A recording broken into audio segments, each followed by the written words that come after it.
doing at 13? At 13, I would have been 6th, 7th grade. Yeah, I was. What comes to mind first?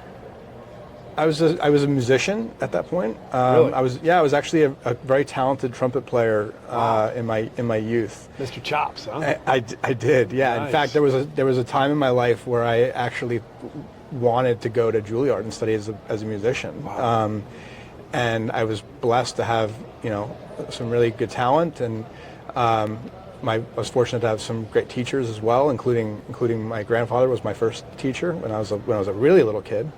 And I was a natural seeker of adventure and purpose, and that's kind of always been part of who I am. I've always been into sports and athletics as well. I've always wanted to be in that environment of competition, and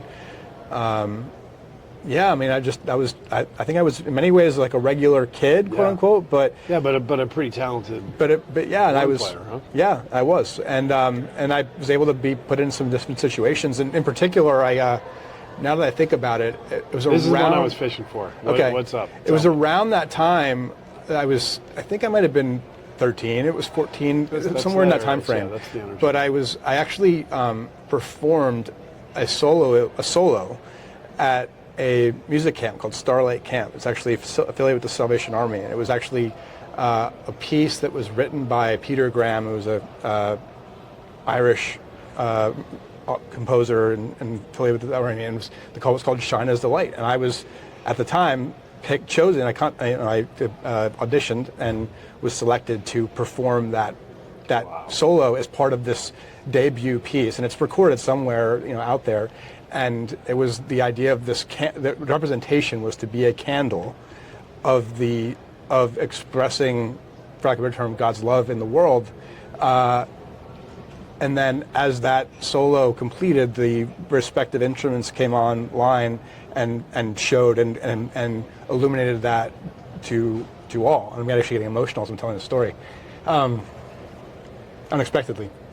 So yeah, that was a pivotal time for you. Absolutely, yeah, it was a really cool moment. And so I think that now is like really a blessing to have that opportunity, and to have I was really nervous at the time. I remember being super nervous in front of the audience, and must have been.